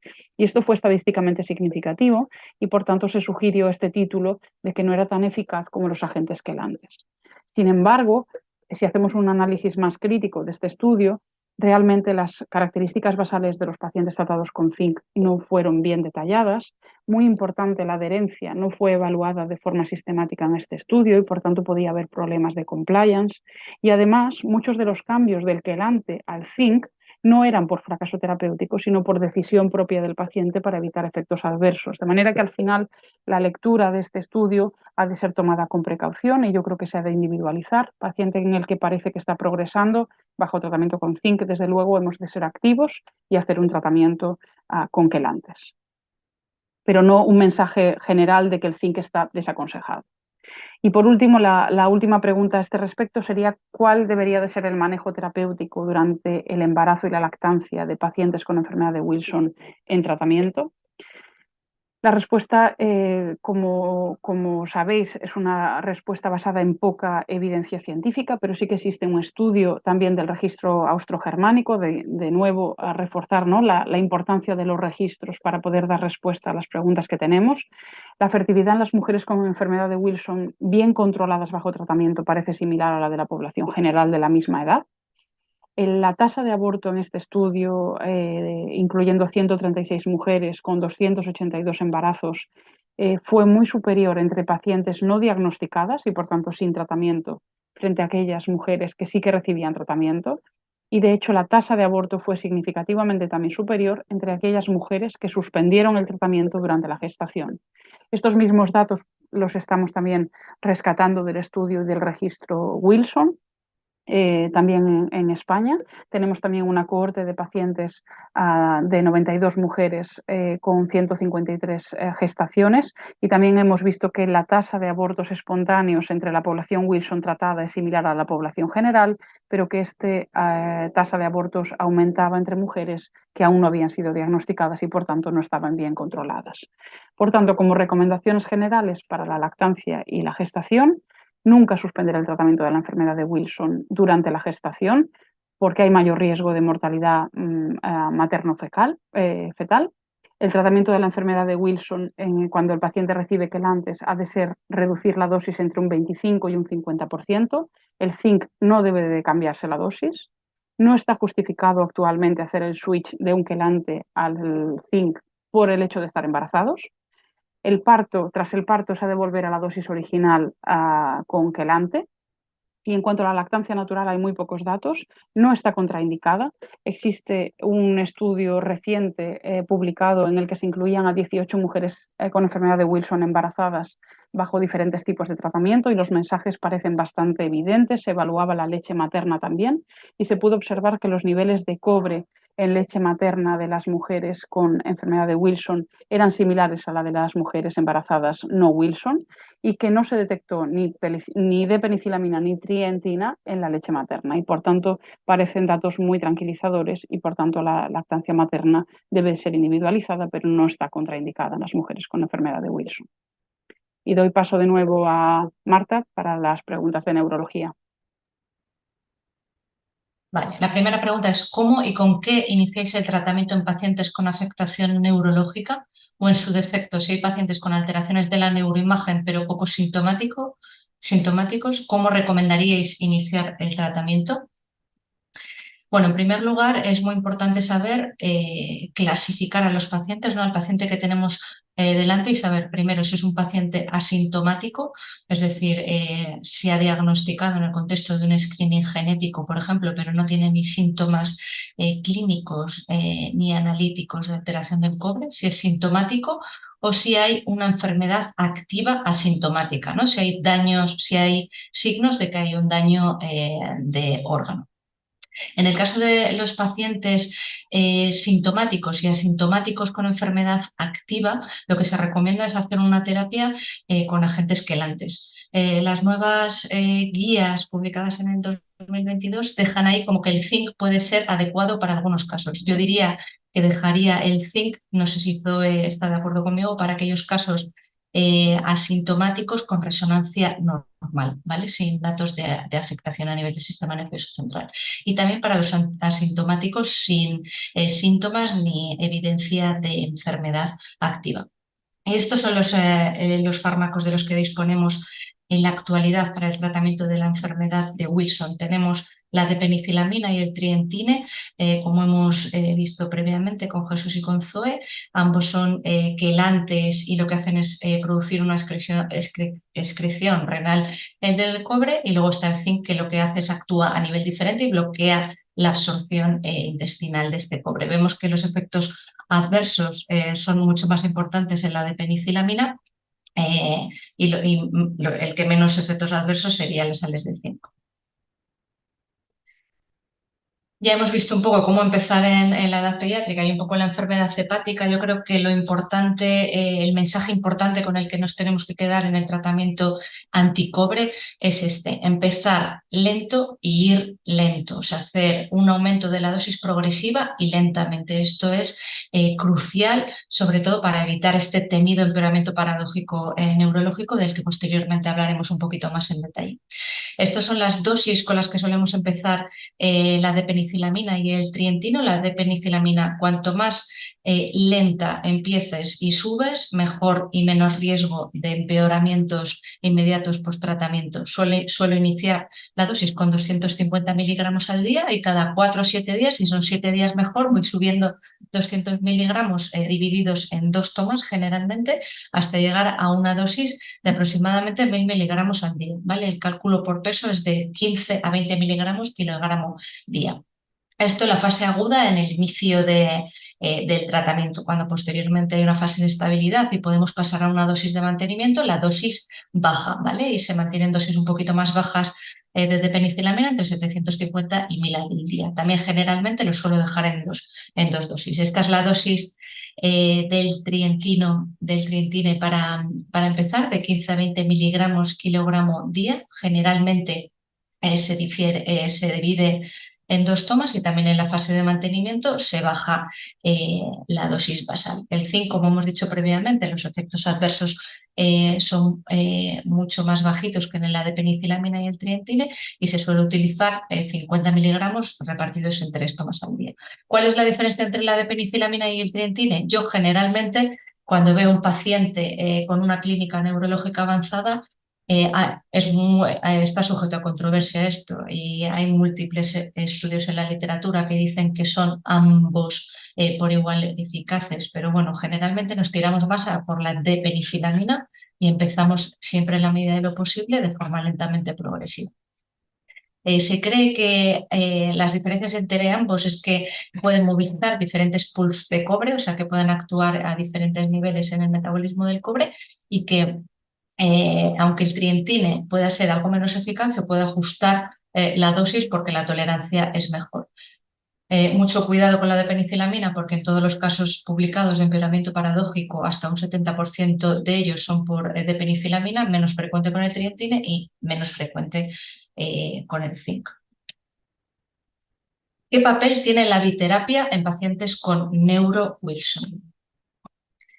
En general utilizamos la biterapia, es decir, la combinación o bien de penicilamina o de trientine combinado con las sales de zinc, pero se reservan para aquellos casos que son síntomas neurológicos graves. ¿Qué hay que tener en cuenta en estos pacientes? Principalmente una cosa, es que es importante no administrar estos 2 fármacos, quelantes y sales de zinc, al mismo tiempo, ¿vale? Hay que dispersar las tomas. Generalmente lo que se recomienda hacer es, en vez de 2 tomas, hacer 4 tomas separadas entre 4 o 5 horas y combinar la de penicilamina o el trientine con una sal de zinc. Un ejemplo que os he puesto aquí sería, pues a las 8 de la mañana dar 50 miligramos de zinc, a las 12, 4 horas después, dar el quelante, a las 4 horas el zinc y a las 4 horas otra vez el quelante, para que no interaccionen entre ellos y baje la efectividad.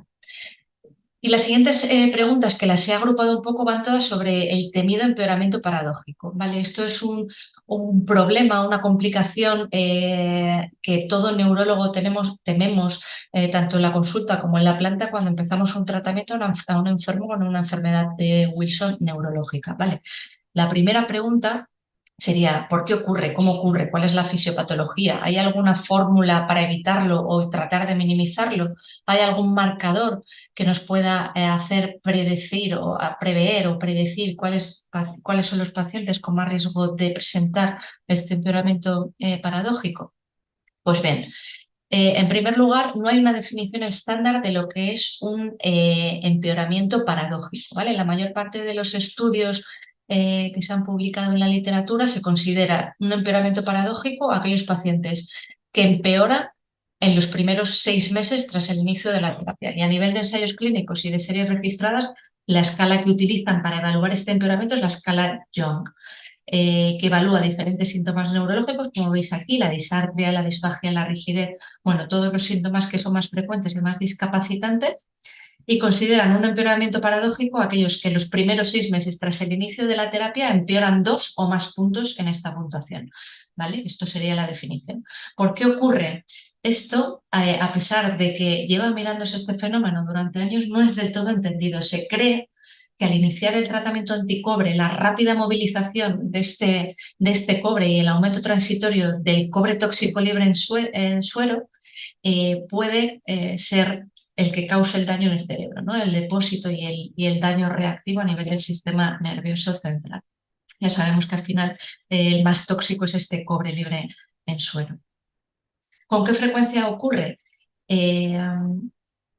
Buenas noticias es que en la actualidad parece que lo estamos haciendo bien, ¿no? Cada vez la gente es más consciente de que puede existir y es más precavida y más cauta a la hora de iniciar un tratamiento sintomático de la enfermedad de Wilson. Y la frecuencia con la que presentamos o con la que observamos este empeoramiento paradójico ha pasado de ser hasta un 50% en algunas series hasta un 14% en todos los Wilson. Siempre es más frecuente en este metaanálisis que ha sido publicado recientemente, describen hasta un 21,8 porcentaje de pacientes con neuro-Wilson desarrollan un empeoramiento paradójico. Así que a pesar de estar mejorando, aún sigue siendo un problema al que nos enfrentamos en el manejo de estos pacientes. Y también en la literatura se han publicado numerosos estudios buscando factores de riesgo que nos puedan orientar hacia ver qué pacientes tienen más predisposición a presentar este empeoramiento. Y a pesar de que no hay una clara relación descrita, hay una gran controversia en este tema, lo que más hay acuerdo es, primero, es más frecuente en el fenotipo neurológico siempre, a altas dosis e inicio rápido, aumento rápido de las dosis de penicilamina, síntomas neurológicos severos al inicio, afectación o carga lesional importante en la resonancia craneal, enfermedad hepática crónica grave, leucopenia, trombocitopenia y cuidado aquí la combinación de antagonistas de receptores de la dopamina que posteriormente hablaremos sobre ellos. ¿Qué pasa con estos pacientes? ¿Cuál es el pronóstico a largo o a corto plazo de estos pacientes? Pues como veis aquí en esta revisión, en este metaanálisis, hasta un casi 40% de los pacientes no mejoran después de este deterioro. Y el resto, un 24% recuperación completa y otro 27% pues recuperan de forma parcial. Y lo más importante, lo que a mí me parece más interesante es esto, y donde más se está publicando en los últimos años. Es decir, ¿hay algún biomarcador, alguna cosa que nos pueda ayudar a predecir el daño neuronal o aquellos pacientes que puedan tener un empeoramiento tras el inicio del tratamiento? En primer lugar, esta publicación que veis aquí de la Movement Disorders, que se ha hecho en el último año, se ha publicado que los neurofilamentos de cadena ligera, los neurofilamentos de cadena ligera es un biomarcador que se está mirando ahora en muchas enfermedades neurodegenerativas, porque es un marcador importante de daño neuroaxonal y que se cree que en la enfermedad de Wilson también nos puede ayudar a ver esos casos con mayor daño neurológico y por lo tanto los que tengan mayor carga de neurofilamentos pueden tener mayor predisposición a presentar este empeoramiento. Además, sabemos, y esto hay un acuerdo, parece ser que bastante generalizado, de que cuando un paciente tiene unas escalas con una puntuación muy alta, es decir, la severidad de los síntomas neurológicos son graves, tienen mayor predisposición a presentarlo. Y, como hemos dicho previamente, la resonancia. Cada vez se está mirando más la resonancia.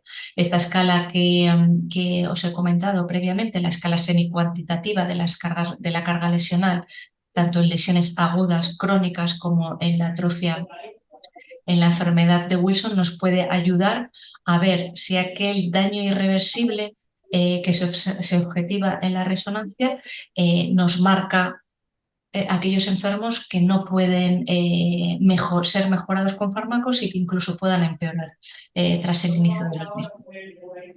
Aquí abajo os he puesto este artículo, que también es un artículo muy reciente de un grupo de Corea, donde se publica, donde miran un poco más los biomarcadores de este empeoramiento neurológico y le dan importancia al análisis genético. Al final esto es una enfermedad genética, miran un poco cuál es la carga genética en los pacientes que tienen más predisposición a sufrir este deterioro. Y vieron que los pacientes, primero más jóvenes, con menos tiempos de evolución y mayor presencia de distonía, eran los que tenían más predisposición a empeorar después del tratamiento y sobre todo el genotipo. Vieron que había una asociación de este empeoramiento neurológico con el genotipo más severo y denominaron aquellos con el genotipo más severo aquellos que al menos presentaban uno de los siguientes 3 tipos de mutaciones: frameshift, splicing o nonsense, o mutaciones nonsense.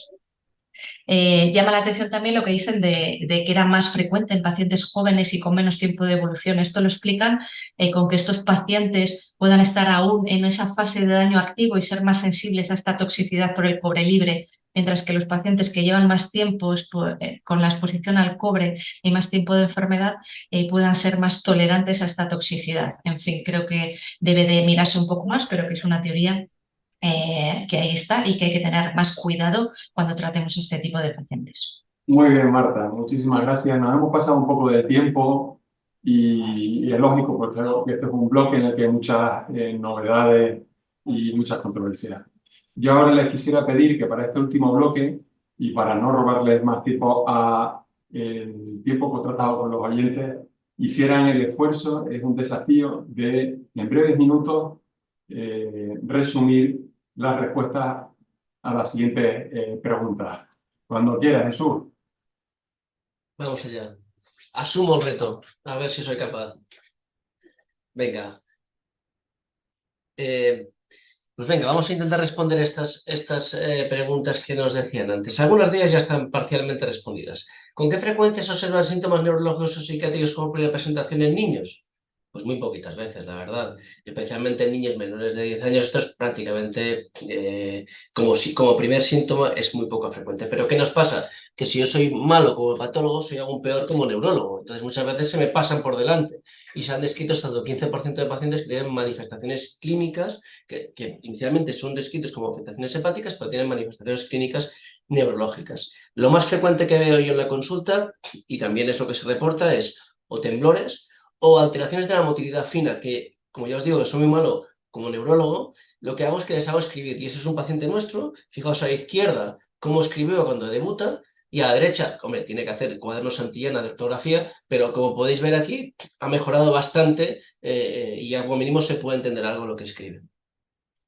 En adolescentes, pues la clínica psiquiátrica es algo más frecuente y tienen alteraciones de comportamiento, trastorno del ánimo. Eso también algunas veces pasa desapercibido porque la adolescencia es una época bastante complicada. Pero bueno, y también hay evidentemente, cuando tienen un aspecto más de psicosis, pues esto es bastante más fácil de reconocer. En la línea de que decía Marta, nosotros, todos los pacientes que diagnosticamos en la consulta, todos le realizamos una resonancia magnética, y lo que sí que hacemos, como os digo, que nosotros como neurólogos pues tenemos pocas habilidades, sí que hacemos una valoración por neurólogo, pero para esta primera exploración física dirigida por parte de nuestro equipo de neuropediatría. ¿Las consultas de transición son necesidad o son un lujo sanitario? Hombre, hay que entender que la transición, no solamente en el Wilson, sino en toda la medicina en general y la patología en particular, son importantes.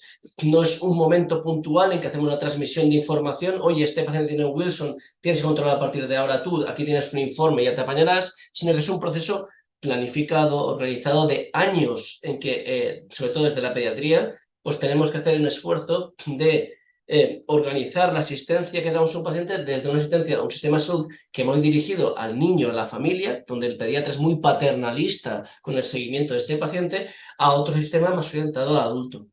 Tened en cuenta que es un momento vital muy complejo en el que vamos a hacer la transición, porque es un momento, es la adolescencia, es un momento vital en que están definiéndose su entidad, su grupo, a quién pertenezco, con quién voy, a qué grupo, cuáles son los míos y cuáles no. Esto es un concepto muy de adolescente. La sexualidad, los hábitos tóxicos, además muchos de ellos se han diagnosticado cuando eran muy pequeños y por tanto no reconocen nada de su enfermedad, simplemente reconocen de su enfermedad los efectos secundarios del tratamiento, que tienen que tomar pastillas, y eso los diferencia del resto de pacientes, del resto de sus amigos, van al cine y me tengo que tomar la de penicillamina y tengo que estar 1 hora por delante y por detrás sin poder comer nada, por tanto voy con mi novio o mi novio y no puedo tomarme palomitas y Coca-Cola, que es una tontería para nosotros, pero a ellos les diferencia del resto y eso hace que la adherencia del paciente pediátrico sea muy mala. Hay muy pocos datos en adherencia en población pediátrica de Wilson, esto es lo poco que he encontrado, y fijaos que el 50% de los pacientes reconoce que tiene o una regular o una mala adherencia. Eso quiere decir que si eso es un self-report, lo que pasaría si pudiéramos evaluar realmente la adherencia. El 50% lo reconoce, el resto del 50% no lo reconoce, pero seguro que hay muchos que tampoco tienen una buena adherencia, ¿no? Y eso no hay unos datos que relacionen muy bien con la evolución clínica del paciente, el outcome final, pero sí que tenemos datos de otras cosas, como por ejemplo el trasplante, ¿no? Y donde vemos sobre todo que esta diferencia, la no adherencia es mucho más significativa a partir de los 14 años, a partir de la adolescencia, a partir de que el paciente tiene que ser responsable de tomarse su medicación y que a los 18, el 60% de los pacientes que no son adherentes son pacientes mayores de 18 años. Y eso evidentemente tiene una repercusión en la evolución del paciente posteriormente. Y ya por último, ¿cuáles son las preocupaciones de las familias y de los pacientes con enfermedad de Wilson? Pues son diferentes. En el último mes hemos tenido 4 pacientes nuevos y los hemos ido preguntando, ¿no?, activamente por esto, ¿no? Y son diferentes. Las familias lo que más les preocupa es la incertidumbre, ¿no? Están delante de una enfermedad crónica, que es nueva para ellos, evidentemente, que no saben si podrán desarrollar afectación hepática o neurológica a pesar de que hagan correctamente el seguimiento, el tratamiento, que tienen mucho miedo a los efectos secundarios del tratamiento, que quieren hacer un cribado poblacional o familiar para ver realmente que no haya más afectos en la familia. Eso les preocupa mucho a las familias, ¿no? Pero en cambio, cuando tú preguntas activamente por la adherencia, ¿qué es lo que más nos preocupa a nosotros? Ellos dicen que no, sus hijos son adherentes y lo van a seguir siendo, no les preocupa, cuando en realidad para el clínico a lo mejor es lo que más le preocupa todo esto, ¿no? En los pacientes, en cambio, cambia y lo que les preocupa es cómo va a alterar su cotidianidad. Pensáis que somos pacientes que habitualmente los diagnosticamos con 12, 13, 14 años y que nos preocupa ¿qué es? La dieta. Les martirizamos con la dieta, por eso decía que hay que evaluar realmente qué beneficio van a tener con la dieta si después esa dieta lo que hará es que no siga todas las recomendaciones que hacemos. Les preocupa el tratamiento crónico, pero no por los efectos secundarios, sino que tendrá que tomar medicación y eso lo va a diferenciar del resto. Les preocupa que no podrán tomar alcohol o cuánto alcohol van a poder tomar. Eso activamente te lo dicen ellos. Con 13 o 14 años ya te dicen, ¿pero poder tomarme un cubata o no? Eso les preocupa. Y les preocupa mucho el desarrollo de sintomatología neurológica. No la hepática, pero neurológica sí. ¿Por qué? Porque estigmatiza. Y eso les da pavor realmente, la estigmatización por la sintomatología neurológica. Y otra vez, cuando preguntas, sí, pero la adherencia, ¿te preocupa? No. Ellos juran y perjuran sobre la Biblia que van a ser adherentes. Y más si está la madre delante, con lo cual, pues podéis imaginaros que dirán que son adherentes 100%. Y ahora ya le paso a Zoe para que siga con las preguntas de patología. Muchas gracias, Jesús. Excelente. Pues sigo yo con mi parte. Intentaré ser rápida. Casos de fenotipo hepático de inicio tardío en la edad adulta existen. ¿Cómo son? Pues existen, aunque sean pocos. Este es el registro que comentábamos antes, más de 1.300 pacientes, solo un 5% de ellos se diagnosticaban en edades superiores a los 37 años. Y esto es parecido a lo que también tenemos en el registro a nivel español, en donde alrededor de un 10 al 19% eran diagnosticados con edades superiores a los 40 años. De estos, hasta un 33% de ellos tenían cirrosis en el diagnóstico. Y hay que remarcar también la importancia también del estudio genético, porque tenemos la mutación española, la metionina 645 arginina, que se ha visto que es más frecuente en diagnósticos tardíos, lo que sugeriría que esta mutación podría estar relacionada con penetrancias más bajas. También, como hemos visto, hay mucha variabilidad entre la prevalencia genética que se ha estimado por estudios poblacionales y lo que realmente tenemos en la clínica y, por tanto, es muy posible que casos más leves fenotípicamente no lleguen a ser diagnosticados nunca en la edad adulta o que sean diagnosticados de otro tipo de enfermedades. Por tanto, existen seguro, pero probablemente no los estamos viendo. ¿Cuáles serían los factores pronósticos de mala evolución a nivel hepático? Pues en pacientes con hepatopatía crónica, la presencia de cirrosis hepática es lo que marca una peor evolución y una peor supervivencia a largo plazo. Obviamente más en aquellos que tienen hipertensión portal ya al diagnóstico. Y por tanto es importante el diagnóstico precoz porque esto es lo que nos permitirá evitar que progresen a cirrosis. Diferente sería en aquellas presentaciones agudas. Como sabéis, hasta un 20% de los pacientes con enfermedad de Wilson se pueden presentar en forma de acute liver failure, de fallo hepático, es más frecuente en niños, en mujeres. Sabéis que existen una serie de criterios analíticos que los identifica, pero básicamente la presencia de coagulopatía con o sin encefalopatía hepática es lo que marcará la gravedad. Existía unos criterios de Nasser que identificaban a aquellos pacientes con mayor probabilidad de muerte. Hoy en día utilizamos el New Wilson Index, que es un índice que agrupa a 5 ítems: la bilirrubina, la coagulación medida por INR, las transaminasas, el recuento de glóbulos blancos y la albúmina, y sabemos que aquellos individuos que se presentan con este índice por encima de 10 tienen una altísima mortalidad sin trasplante. Existen casos muy residuales en los que el quelante podría rescatar a algunos de estos pacientes siempre y cuando no hayan desarrollado encefalopatía hepática, en cuyo caso la indicación de trasplante es innegable. ¿Y en qué pacientes con fenotipo hepático hacemos evaluación neuropsiquiátrica? Pues como ya ha comentado Marta, ojalá pudiéramos hacerlo en todo, pero esto no es lo que ocurre en la práctica habitual. Como ya ha comentado también Jesús, hasta un porcentaje del 41% en algunas series de pacientes con fenotipo hepático pueden tener alteraciones en la resonancia. Y es muy importante también este dato: hasta un 20% de los casos con fenotipo hepático refieren haber acudido a un psiquiatra previamente al diagnóstico de la enfermedad de Wilson. Por tanto, es importante también que tengamos en cuenta la posibilidad de una evaluación reglada por neurología o psiquiatría al diagnóstico. En nuestra práctica clínica, en la consulta externa, los pacientes son evaluados cada 6 meses o con bioquímica, hemograma, orina de 24 horas y estudio del cobre. Realizamos una elastografía hepática cada 1 o 3 años y una ecoabdominal en los cirróticos cada 6 meses, cada 3-5 años en el resto. Y como ya hemos comentado, la biopsia hepática durante el seguimiento solo la realizamos según necesidad. Magnífico. Y paso ya mi parte a Marta, que creo que me ha ajustado al tiempo. Muchas gracias, Zoe. Vale, ¿qué otros diagnósticos diferenciales deben incluirse en el estudio de un joven con síntomas neurológicos? Bueno, no me extenderé demasiado porque esto puede ser motivo de una charla de toda la tarde, pero bueno, me quedaría con que todo paciente joven con síntomas neurológicos, tanto tremóricos, distónicos, parkinsonianos o coreicos, paciente joven con cualquier trastorno del movimiento, hay que descartar una enfermedad de Wilson, hay que solicitarle un estudio, un perfil de cobre y una resonancia para descartar Wilson, porque a diferencia de otras enfermedades neurodegenerativas tenemos un tratamiento disponible modificador de la enfermedad. O sea, es muy importante tenerlo siempre en cuenta. Aquí he puesto 2 tablas que no me extenderé en ellas para que veáis el diagnóstico. En la tabla A sería en función de otras patologías neurológicas que cursan con alteración en el metabolismo del cobre, muy raras y rara vez vemos en consultas, mucho más raras que la enfermedad de Wilson, y B sí que son más raras en función del cuadro sindrómico, pues los más frecuentes serían, si debutan con un parkinsonismo, pues descartar una enfermedad de Parkinson juvenil.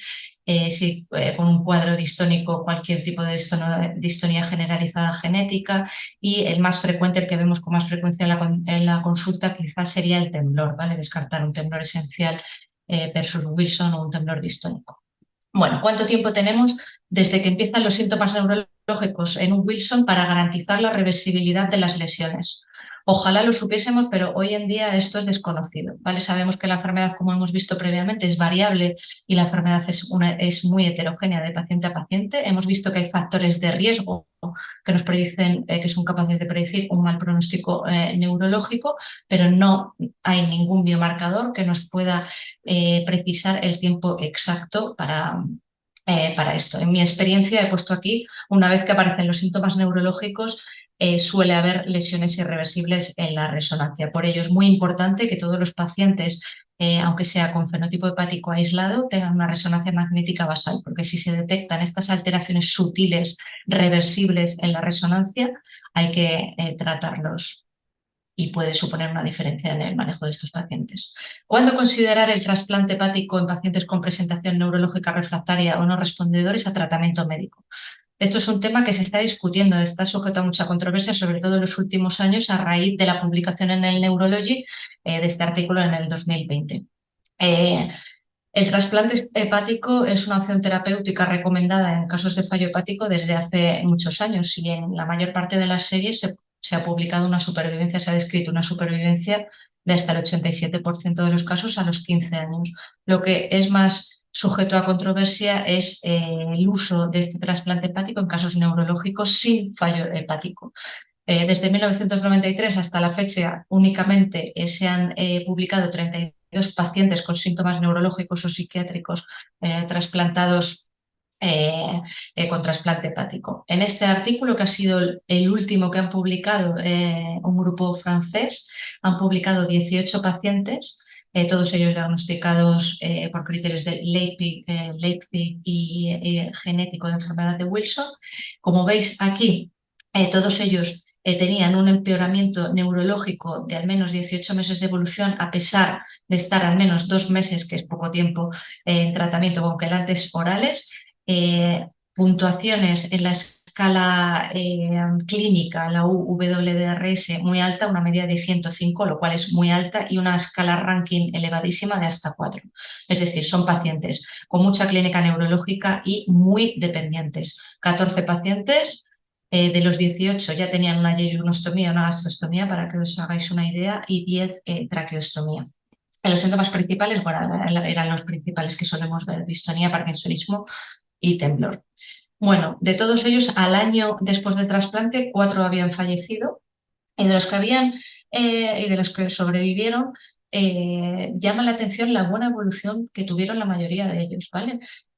A mí me llama la atención que tuvieron una mejoría en las escalas clínicas de 96 a 38, lo cual es una mejoría bastante representativa. Ningún paciente hizo un empeoramiento sintomático o clínico a nivel neurológico, y 8 pacientes tuvieron una mejoría de hasta un 78% en las escalas, 4 pacientes de un 41% y un 2 una mejoría leve de un 8%, es decir, todos ellos mejoraron. Aparte, miraron otros objetivos como desaparición de los anillos de Keys-Fleche para mirar factores pronósticos y resonancia, como hemos visto. Es decir, en mi opinión, el trasplante hepático en pacientes con neuro-Wilson está ahí. Siempre deberíamos de plantear un tratamiento con quelantes a una dosis alta. Estos pacientes, la mayoría de ellos no llevaron probablemente a los 1000 miligramos de levodopa, por lo que he visto en la publicación, y algunos de ellos no mantuvieron el tratamiento durante más de 2 meses, sin incidir mucho en la continuidad y en la adherencia a este tratamiento, y todos ellos eran muy severos, ¿vale? Muy afectados clínicamente por la enfermedad. Es decir, está ahí la opción del trasplante hepático. Se hablará mucho más en los años venideros, pero bueno, es algo que hay que tener con cautela y con caución, y reservar para aquellos pacientes con falta de eficacia ante el tratamiento y muy avanzados. Damos paso a este vídeo, por favor, ponédmelo. Porque una imagen vale más que 1000 palabras, no me enrollaré mucho en la descripción del caso, pero esta es una paciente que nos derivaron a la consulta nuestra de trastornos del movimiento para trasplante hepático. Se había intentado Trientine hace años con una mala... No insistieron demasiado por efectos secundarios en las primeras semanas al inicio del tratamiento, leves, pero no incidieron mucho, y en el último año había presentado este empeoramiento neurológico. La enviaban para trasplante, para considerar trasplante o estimulación cerebral profunda para el tratamiento del temblor. Como veis, tiene un temblor apendicular y axial, y este es el tratamiento posquelante. Vale. O sea, buenas noticias. Esta paciente ingresó, incidimos un poco más antes de considerar algo tan invasivo como un trasplante hepático, como una estimulación cerebral profunda, que es una cirugía cerebral. Incidimos en el tratamiento, la ingresamos para monitorizar el posible efecto empeoramiento, que no tuvo, y la paciente en la actualidad está asintomática neurológicamente. Vale, estas son las resonancias, donde vemos que, a pesar de la mejoría clínica, hay lesiones en ganglios de la base, sobre todo, y corticales en forma de atrofia, que no mejoraron a pesar de la mejoría clínica. Otros sí, el factor edema-inflamación desapareció con la mejoría. No me deja pasar la... Vale. ¿Cuál es la clínica neurológica más grave que tememos todos, aparte del empeoramiento neurológico tras el tratamiento? Yo diría el estatus distónico o la tormenta distónica. Hace unos años publicamos esta revisión sobre el estatus distónico, donde describíamos posibles desencadenantes o los desencadenantes más frecuentes de esta patología, que es una patología urgente, es una urgencia vital en trastornos del movimiento porque puede desencadenar la muerte. Como veis en este paciente aquí, el estatus distónico consiste en una distonía generalizada que afecta de tal manera a todo el cuerpo que puede afectar, alterar tanto la vía respiratoria como a otros niveles y provocar la muerte a corto plazo. Entre los desencadenantes de este estatus distónico, como vemos aquí, es los fármacos, ¿no? Las drogas. Hasta el 23% de los estatus distónicos son inducidos por la toma, el inicio de penicilamina o la retirada brusca de este fármaco. Así que hay que tener cuidado en pacientes con Wilson neurológico severo y la distonía. Y aquí introduzco un poco, unas pinceladas sobre la estimulación cerebral profunda, que es otra terapia avanzada que puede ser considerada en pacientes con refractariedad a tratamiento con quelantes y que puede ayudar de forma paliativa a estos pacientes. Son todos los pacientes con clínica neurológica evaluados por psiquiatría y, para acabar, deben evitarse algunos fármacos. ¿Y por qué? Bueno, en la práctica clínica nos gustaría, pero no todos los pacientes con clínica psiquiátrica son remitidos o valorados por un psiquiatra. En general, si los síntomas psiquiátricos son leves, intentamos manejarlos nosotros a la consulta y solo en los casos más graves de psicosis refractarias y más complejos son derivados al psiquiatra. Fármacos que deben evitarse, como hemos visto antes en el empeoramiento paradójico, sobre todo los bloqueantes de los receptores de la dopamina, es decir, los antipsicóticos. Veis aquí los antipsicóticos convencionales, probablemente el más usado, el haloperidol y la clorpromacina, fármacos que deben de evitarse, ¿vale? Por riesgo de empeoramiento y de estatus distónico, ¿vale? En su lugar se prefieren fármacos como la olanzapina, la quetiapina y la clozapina. Muy bien, pues muchísimas gracias a los tres panelistas.